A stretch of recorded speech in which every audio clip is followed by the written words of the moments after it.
Welcome inside the zone, everyone. Alongside Tom Davis of the News Sentinel, I'm Wayne TV's Joe Whalen. We're breaking down Week 5 of the high school football season, and Tom, conference championship races are really starting to take shape, especially after this weekend. Let's start in the SAC, where really the biggest game, perhaps, was a non-conference game. Right. Bishop Dwenger remains unbeaten. They go to Cincinnati LaSalle, a traditional Ohio power. They win in overtime. Huge win for the Saints. Well, you know, it sounds interesting to say that the Saints defense came up big in a game where they allowed 288 yards rushing, but they did come up big because Ryan Watercutter, a strong safety for Dwenger, made a critical interception to save the game in overtime in the end zone. And so it was a Bishop Dwenger defense that really came up with some big plays.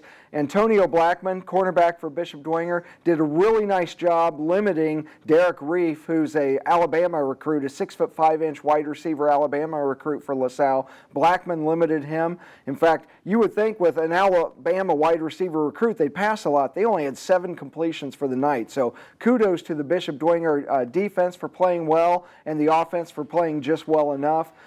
Bishop Dwenger is really bounced back from that disappointing year last year. They were 2-3 at this point last year. They're 5-0 now, and I think they're the favorite to win the SAC so far, but there's a lot of football still to be played. Well, they are still perfect in conference right now. The other team perfect in conference, Snyder, although things have been a little bit more interesting. Like you said, they barely got by Concordia, 14-13 in the final. You're thinking that maybe the Panthers have taken a bit of a step back this season. Oh, absolutely, they've taken a step back. I mean, you're going to when you graduate that many kids from a state runner-up team, and Snyder is still Snyder. They're still good, but they're just not that dominating force, and people are starting to gain confidence on them. Northrop played them really tough a couple of weeks ago, and then Concordia, if they converted a 2-point conversion, they win the game, but they didn't. So Snyder's last 2 SAC wins have come by a combined 8 points. That's not exactly dominating in true Snyder fashion, and I think they could be in trouble this week against Northside. Well, you take a look at the conference standings right now. It is Snyder and Dwenger on top as the only unbeatens in SAC play, and of course,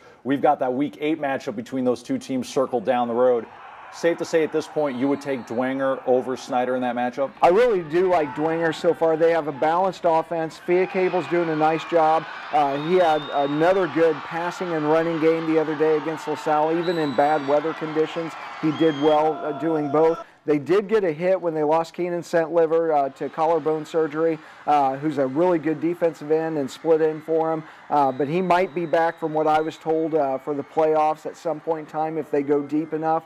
But they still have enough playmakers, and like I said, the defense really did a nice job against LaSalle. Offensively, they've been pretty good all year. Offensive line is getting better each week. It was an inexperienced line at the start of the year. They got 5 games under their belt now. And this week's game with Wayne is a good game for Dwenger in that it's kind of a game they have the margin of error to experiment a little bit. There are some things they need to work on, and they can work on those things against Wayne. They get up 14, 17 points, then you can kind of get a little bit away from what you normally do and say, we want to really run the ball on this third quarter series and work on that offensive line. But you know, if you mess around too much, you'll find yourself down 23-17 with 6 minutes to go, and Wayne can do that to you. Well, you mentioned the Generals. They're coming off pitching a shutout against Bishop Luers, 15-zip the final. There's still a goose egg in the wins column for the Knights. 0-5 on the season. I think Wayne was probably one of the games that fans had to say, all right, maybe the Knights get their first win here. The question now, I think, has to start creeping into people's minds. Does Bishop Luers win a game this season? I really don't think they will. They have Concordia this week, and that's the same category as that Wayne game where a lot of the Knight fans will look at that and say, hey, we could get Concordia. But, you know, Concordia just about beat Snyder last week, so Concordia is for real.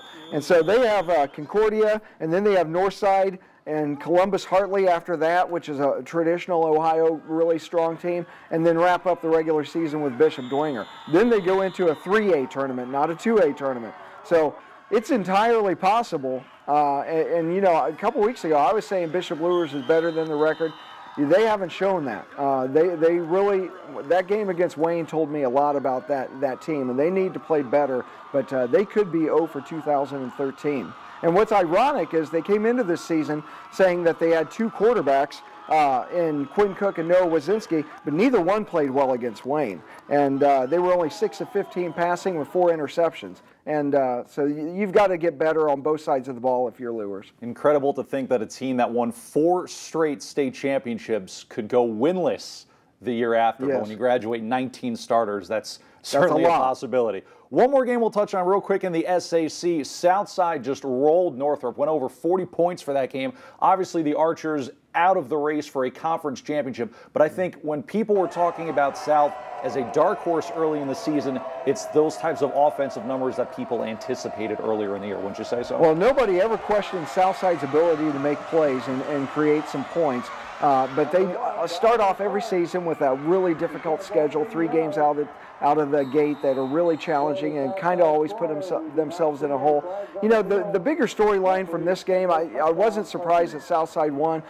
I really expected more from Northrop. The last couple of weeks, Northrop has not played well at all after playing Snyder really, really close. So I'm curious really what's happened with Northrop and how they've fallen completely off the map. But yeah, Southside has the ability on any given night. They'll get plays both offensively and in special teams with Donovan Clark, who can hurt you with punt returns, kickoff returns, and so forth. So they can hurt you in a number of ways. So every time that you play Southside, you're a little bit scared. Well, turning to the NHC now, for the second straight week, the biggest game on the schedule involved Carroll. Last week, it was a loss against New Haven. This week, they went up to Kendallville in a game that many thought would end with a Chargers win, especially since East Noble was without star running back Brandon Mabel. Well, you can pretty much throw logic right out the window. We were both at that game. 8 turnovers sinks Carroll as they lose 27-7. Yeah, Doug Dinan was pretty succinct in his analysis. He was like 8 turnovers. You can't win if you turn it over 8 times. It wasn't a big secret as to why they lost. It was a mystery as to why they played, in my opinion, with a lack of energy. I mean, the week before, Carroll was making big play after big play and in a great game with New Haven that could have gone either way. I was really impressed with both New Haven and Carroll after that game. But then Carroll, the other night, they really struggled passing the ball, which they hadn't done this year. And I thought Chandler Boggs had played pretty well this year. The receivers were dropping balls. So when I say they struggle with the passing game, don't put it all on the quarterback. It takes 2 to tango in that combination. And so I think it was 2:05 left in the third quarter when they completed a pass that didn't end up in a fumble. And so it was that kind of night for Carroll, just a bad luck night. I think that they will get things rectified. They're going to have a good week of practice, but you know, they have a really challenging game with an upstart Belmont team this week. Which is a nice transition into our next game, because as if things weren't confusing enough at the top of the NHC, you figure, well, all right, Carroll's out of it. East Noble has 1 loss. Homestead and New Haven will be unbeaten when they play later on in the season. That'll decide the conference championship. Belmont had other ideas, though, and shocks the Spartans, who now have 1 loss as well. How about this? First time in 18 years, which is probably close to however old the seniors are at Belmont. So in their lifetime, Belmont had never beaten Homestead. Homestead hadn't dropped an NHC game in 28 games. Belmont did what Belmont does. They run the ball, and they did so the Friday night to win the game. Larry Getz told the News Sentinel this weekend when we talked with him that, hey, they could have done this last year. They controlled the clock last year for 36 minutes, played really well, didn't have the confidence, though, like they did this year. And this year they had the confidence to seal the deal when they got Homestead down, and they did it, so kudos to them. New Haven had a relatively easy win over Norrell, 28-7 the final. They're the only unbeaten in conference right now. In theory, it is theirs to lose, but given how wild NHC play has been, you really just don't know. But would you say that New Haven is still the de facto favorite right now? Well, they are, but if you look at my media picks, don't take my word on anything. But no, New Haven is the favorite. But, you know, East Noble came out of Friday night thinking, hey, we control our own destiny. We can at least get a share of the conference title if we ultimately beat New Haven. I think that game's October 11th. But, yeah, New Haven, I really like their style of play. They kind of are a gritty, tough team that can just run 2 or 3 different guys at you. But Vance Shear can keep you off balance with that passing game, just enough. In fact, there's a number of teams like Thea Cable does that at Dwenger, Colton Painter does that at Snyder, just enough passing to suck you into the run game, then throw over the top of your head. And that's what New Haven does. They have technically it's a really big game with Columbia City this weekend because Columbia City's only 1 game out of first in the conference standings. But I think New Haven is just too good, especially offensively against a shaky Columbia City defense. Columbia City's defense has been okay against most teams this year, but they've had some lapses, and you can't afford to have lapses against New Haven because they'll get big plays with Jordan Hogue and some of those other guys. NHC making things interesting in 2013.